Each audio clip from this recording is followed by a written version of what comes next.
Inde, mort d'Atal Bihari Vajpayee, ancien Premier ministre et mentor de Modi. Atal Bihari Vajpayee, ici en 2004. Reuters, cofondateur du parti nationaliste hindou au pouvoir aujourd'hui à New Delhi, l'ancien Premier ministre Atal Bihari Vajpayee a présidé à 3 reprises aux destinées de l'Inde. Mentor du chef du gouvernement actuel Narendra Modi, il aura les honneurs des funérailles d'État. Avec la disparition ce jeudi 16 août à New Delhi de l'ancien Premier ministre Atal Bihari Vajpayee, 93 ans, l'Inde perd l'une des figures marquantes de sa vie politique. Né en 1924 dans l'état du Gwalior, dans le centre du pays, l'homme était entré en politique dans le cadre du mouvement de résistance contre les Britanniques dans les années 1940. 3 fois Premier ministre, élu à 10 reprises à la Chambre basse du Parlement, la première fois en 1957, Vajpayee représentait le visage modéré du mouvement hindouiste dont l'aile dure est au pouvoir aujourd'hui à New Delhi. Mentor de Narendra Modi, l'actuel Premier ministre de l'Inde, l'homme s'était retiré de la vie politique après la défaite électorale de son parti en 2004. Victime d'un accident vasculaire cérébral en 2009, il souffrait de problèmes de santé graves et s'est éteint à l'hôpital. Son décès est une perte personnelle et irremplaçable pour moi, a déclaré Narendra Modi. Atal Bihari Vajpayee fait partie des plus grands leaders de l'Inde moderne.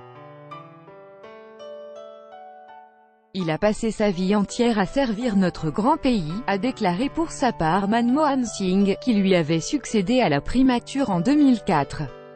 Aujourd'hui, l'Inde a perdu l'un de ses grands-fils, aimé et respecté, a ajouté Rahul Gandhi, chef de file de l'opposition. Ce concert de louanges venu des rangs du pouvoir comme de ceux de l'opposition traduit la place consensuelle qu'occupait le défunt dans la vie politique indienne. Un demi-siècle de vie politique. La carrière politique active de l'ancien Premier ministre s'étire sur une 50aine d'années. Après avoir flirté avec les communistes puis le Parti du Congrès d'obédience socialiste, il a fait l'essentiel de sa carrière au sein du mouvement nationaliste hindou qui contestait l'idéologie laïque et pluraliste du Congrès incarné par les figures historiques de Gandhi et Nehru, fondateurs de l'Inde moderne. Membre du puissant Rashtriya Swayam Sevak Sangh, corps des volontaires nationaux, organisation matrice de l'hindouisme politique, Vajpayee a milité longtemps dans l'opposition parlementaire.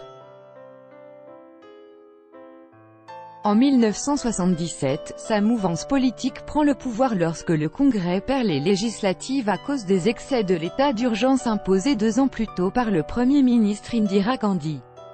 Ministre des Affaires étrangères dans le premier gouvernement fédéral qui n'était pas issu du Congrès, Vajpayee assistera à la lente désagrégation de la large coalition des partis de droite et au retour au pouvoir du Congrès en 1980.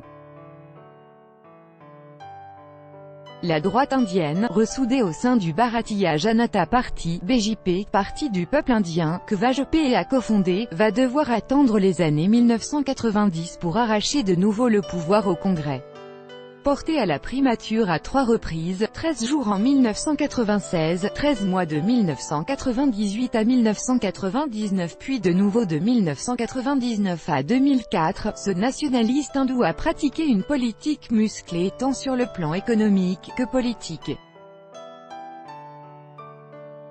C'est sous son autorité que l'Inde a défié en 1998 la communauté internationale en procédant à des essais de bombes atomiques et s'est imposée comme une puissance nucléaire.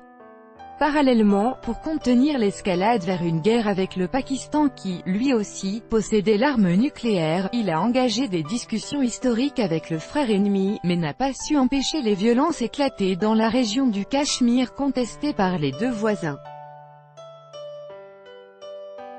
Sa politique économique favorable aux riches avait mécontenté la classe moyenne et les pauvres qui ont créé la surprise en 2004, en votant pour le retour du Congrès emmené à l'époque par Sonia Gandhi.